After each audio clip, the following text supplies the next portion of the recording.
High viewers, welcome to BRK entertainment. నేను మీ ఉమా. ప్రభాస్ గారితో కూడా మీరు చేశారు. ప్రభాస్తో కూడా చేశాను. ప్రభాస్ గారితో ఎక్కువ చేయలేదు. రాఘవేంద్ర అని ఒక సినిమా చేశాను, మిర్చి అని ఒక సినిమా చేశాను ఈ మధ్య. అంటే 13-14 సంవత్సరాల క్రితం మిర్చిలో చాలా మంచి క్యారెక్టర్ చేశాను. ఎంత మంచి క్యారెక్టర్ అంటే ఒక ఇంటర్వెల్ సీక్వెన్స్లో మొత్తం ఆడిటోరియం అంతా మొత్తం వాళ్ళ మదర్ చనిపోయి బరెల్ గ్రౌండ్కి దహన సంస్కారాలు చేసి ఇంటికి వచ్చిన తర్వాత పిన్ డ్రాప్ సైలెన్స్ ఉంటుంది. 25 మంది ఆర్టిస్టులు ఉంటారు. ఆ ఆర్టిస్టులు 25 మంది ఉన్నప్పుడు ప్రభాస్ని ఇంట్లో నుంచి నీ వల్లే వాళ్ళందరూ వచ్చారు ఆ ఊరు నుంచి, నీ వల్లే ఈ గందరగోళం జరిగింది, నీ వల్లే మీ అమ్మ చనిపోయిందని ప్రభాస్ని ఎడిటేట్ చేసి సత్యరాజ్ గారు ఇంట్లో నుంచి వెళ్ళిపోమనటానికి రెడీ అవుతాడు. వెళ్ళిపోయి ఇంట్లో నుంచి అనగానే ఒక్క డైలాగ్ ఉంటుందండి ఒకే ఆర్టిస్ట్కి. అంతమంది ఆర్టిస్టుల్లో ఆ డైలాగ్ నేను చెప్పాను. అవును అయ్యా ఆపండి అయ్యా, 20 ఏళ్ల క్రితం కూడా ఇలాగే ఆపి తప్పు చేశారు అయ్యా, ఇక్కడ అమ్మ కట్టె కారేలోపు అక్కడ ఆ ఇంట్లో 10 కట్టెల కాలాలా అనే డైలాగు నాది ఉంటుంది. అంటే అంతకుముందు 20 years బ్యాక్ కూడా ఆ ఊరోళ్ళు నరుక్కుంటా వస్తున్నారంటే ఆపుతాడు. ఆపినప్పుడు కత్తి పట్టకపోతే మనల్ని చంపేస్తారా, ఊరు నాశనం అయిపోద్ది అంటే ఆగు అంటాడు.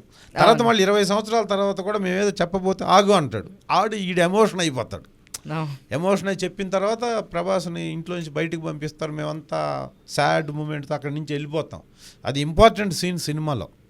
అలాంటి ఒక పాజిటివ్ క్యారెక్టర్ త్రూ అవుట్ సినిమాలో నేను చేసే. విలన్స్లో ఉన్న బెనర్జీ గారిని నేను కొడితే కోమాలోకి వెళ్ళి ఉంటాడు. దాని మీద నుంచి కథ స్టార్ట్ అవుతుంది. ఫస్ట్ నన్ను గొంతు కోసి చంపేస్తారు. చాలా మంచి క్యారెక్టర్ మిర్చిలో.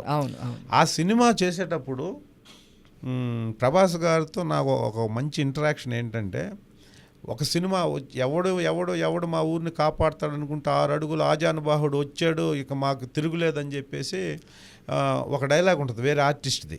అతను తమిళియన్. ఆ సీన్లో నేను ఉంటాను, ప్రభాస్ గారు ఎదురుగా ఉంటారు. ప్రభాస్ గారు కూర్చొని ఉన్నారు మానిటర్ దగ్గర. అది ఆయన తమిళియన్ కాబట్టి ఆ డైలాగ్ ఆ ఎమోషన్లో రావడానికి 3-4 టేక్లు అయినాయి. ఆయన 6'4" ఉంటాడు హైటు. అవును, నాకు పేరు గుర్తు రావట్లే. ఆదిత్య గారు. ఆదిత్య తర్వాత ఏదో వస్తుంది తమిళియన్. 6'4" ఉంటాడు హైట్. తర్వాత చాలా సినిమాలు చేశాడు తను. ఆయన పక్కన నేను నిలబడి ఉంటాను. నేను ఒక పాజిటివ్, మేమంతా ఒక పాజిటివ్ బ్యాచ్, ప్రభాస్ బ్యాచ్లో నిలబడి ఉంటా. అసలు నేను కరెక్ట్గా ఆయన షోల్డర్ కాడుకుంటా. అది ఎమోషన్ చేస్తున్నాడు. ఆ ఎమోషన్కి మనం ఫీల్ అవ్వాలి. ఏం చేయాలని 2-3 టేకుల్లో మామూలుగా నిలబడ్డాను.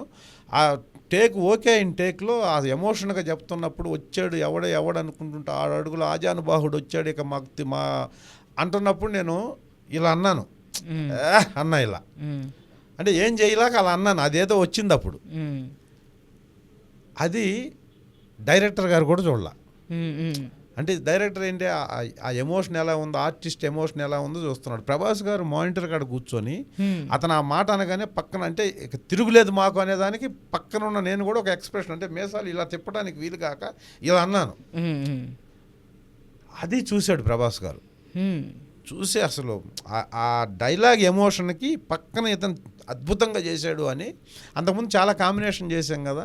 నేను ఎక్కడ దాదాపుగా ఒక 100 meters కాదుగా ఒక 50 meters దూరంలో ఉంటాను. సీన్ చేసి అక్కడే ఉన్నాం. మళ్ళీ 1 more చెప్తారేమోనని చూస్తుండే అది చూసి ఇంప్రెస్ అయ్యి పెద్దగా అరిసే దిల్ సూపర్ అయ్యి అని చెప్పి చెయ్యాలి అంటే నేను పరిగెత్తుకుంటూ వచ్చి ఇలా చేయాలి కొడితే డైరెక్టర్ గారిని, శివగారు ఒకసారి చూడండి అంటే డైరెక్టర్ గారు అప్పుడు చూసే బాగుందా, బాగా చేసావు అన్నాడు.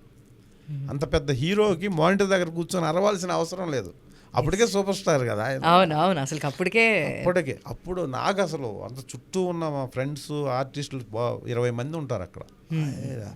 ఏంది హీరో రికగ్నైజ్ చేశాడు, ఏం చేసావంటే అదంతా ఒక 4-5 రోజులు డిస్కషను సెట్లో. ఏదన్నా అంటే ఒక ఆర్టిస్ట్ని హీరో అంత ఇంప్రెస్ చేస్తే అంతగా మాట్లాడుకుంటారు. సో నాకు ప్రతి హీరోతో ఇలాంటి బెస్ట్ ఇది ఉన్నాయండి, బెస్ట్ మెమరీస్ ఉన్నాయి. అలాగే జూనియర్ ఎన్టీఆర్తో కూడా ఉంది నాకు.